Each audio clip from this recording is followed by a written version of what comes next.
আপনার যে ছবিগুলো আপনি মানুষকে দেখাচ্ছেন, এতে মানুষের চোখ আপনাকে লাগতে পারে। আমাদের প্রিয় নবী সাল্লাল্লাহু আলাইহি সাল্লাম বলেছেন, চোখের বদনজর সত্য। মানুষের চোখের বদনজর লাগে, এটা কুসংস্কার না। এটা মেডিকেল সায়েন্স বিশ্বাস করবে না হয়তো। কিছু কিছু রোগ আছে, যেমন সেহের বা জাদু বা চোখ লাগা বা বদনজর, এগুলো মেডিকেল কোনো ব্যাখ্যা দিতে পারবে না। ডক্টরের কাছে গেলে হায়েস্ট হলে একটা অ্যান্টি ডিপ্রেশন ট্যাবলেট দিয়ে দিবে, আর ঘুম রিল্যাক্স থাকার জন্য একটু ঘুমের ট্যাবলেট দিবে আর কি। সেহের বা জাদু এটা সত্য। কোরআনে সূরা বাকারার 101 আর 102 নম্বর আয়াত পড়ে দেখবেন। জিন সত্য না মিথ্যা? সূরা জিন নামে একটা সূরা আছে। রাসূলুল্লাহ সাল্লাল্লাহু আলাইহি ওয়াসাল্লামকে জাদু করা হয়নি? সূরা ফালাক নাস কোত্থেকে নাজিল হলো? আমাদের নবীকে পর্যন্ত জাদু করেছিল এক ইহুদি মহিলা। তো এগুলোর অস্তিত্ব আছে, কিয়ামত পর্যন্ত থাকবে। চোখের বদনজর এরকম সত্য। চোখের বদনজর এতটা সত্য যে নবীজি বলেছেন, একটা উটকে, একটা জীবন্ত তরতাজা উটকে এই রান্নার হাঁড়িতে নিয়ে আসতে পারে, রান্নার হাঁড়িতে। চোখের বদনজর, কথা বুঝতে পারেন নাই?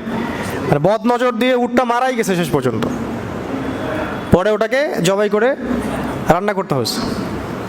একবার একজন সাহাবী গোসল করছিলেন, এটা সহিহ হাদিস। আর একজন সাহাবী যাচ্ছেন রাস্তায়, যেতে যেতে বলছেন যে মাশাআল্লাহ, মাশাআল্লাহ বলেনি, সরি ভুল বললাম, যে তোমার গায়ের রং তো নববধূর চেয়েও বেশি সুন্দর। সাথে সাথে ওই সাহাবী বেহুশ হয়ে পড়ে গেলেন। এখন ওই সাহাবীকে চিকিৎসা করা হচ্ছে, আমাদের প্রিয় নবীর কাছে নিয়ে যাওয়া হলো সাল্লাল্লাহু আলাইহি ওয়াসাল্লাম। তিনি বললেন যে তোমরা কি কারো বিষয়ে আশঙ্কা করো? তা একজন বলল যে অমুকে একটা মন্তব্য করেছিল তাকে দেখে, তার স্কিনটা অনেক সুন্দর তাই বলেছিল। ওই সাহাবীকে ডেকে আনা হলো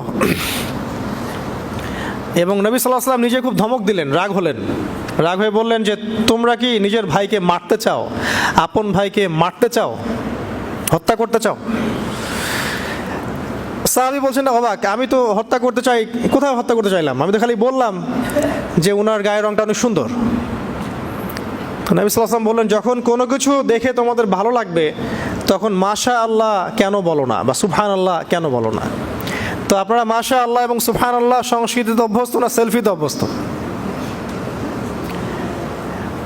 চোখ লাগলে কি হয়? আপনার মানসিক অশান্তি হতে পারে, ঘুম হবে না, অস্থির হয়ে থাকবেন, অস্থিরতা রোগে ভুগবেন, উল্টাপাল্টা স্বপ্ন দেখবেন, সারাদিন মাথায় উল্টাপাল্টা চিন্তা, নেগেটিভ সব চিন্তা ঘোরাফেরা করবে। চোখ লাগলে, বদনজর লাগলে, জাদু করলে এরকম হয়। অস্থির, ডাক্তার রোগ ধরতে পারবে না কি হয়েছে, টেস্ট দিবে, 10টা টেস্ট করবেন, কোনো রোগ নাই, কিন্তু রোগ আছে আপনার ভিতরে। শত শত রোগী এগুলো পাওয়া যায়। এগুলো বিশ্বাস করবে না সায়েন্স। আর সায়েন্স কোনো কিছুকে বিশ্বাস না করলে যেটা সত্য হবে না, এটাও ঠিক না। সায়েন্সকে বিশ্বাস করে, জিন আছে বিশ্বাস করে যারা, যে সায়েন্সে, আমি সায়েন্সে পড়েছি, ফিজিক্সে বা কেমিস্ট্রি বা বায়োলজিতে বা মেডিকেল সায়েন্সে কোনো জায়গায় জিন এর অস্তিত্ব বিশ্বাস করে? এলিয়েন বিশ্বাস করে, করে না? যে এলিয়েন আছে, অনেক অন্য কোনো গ্রহে থাকতে পারে, এলিয়েন দেখেছে ওরা কখনো? বিশ্বাস করে। তো এরকম অনেক কিছুই আছে যেগুলো ব্যাখ্যা আপনি মেডিকেল সায়েন্সে দিতে পারবেন না, কিন্তু এগুলোর অস্তিত্ব আছে। বদনজর, চোখ লাগা, জাদু করা, সেহের, এগুলোর দলিল কোরআন প্রমাণে আছে।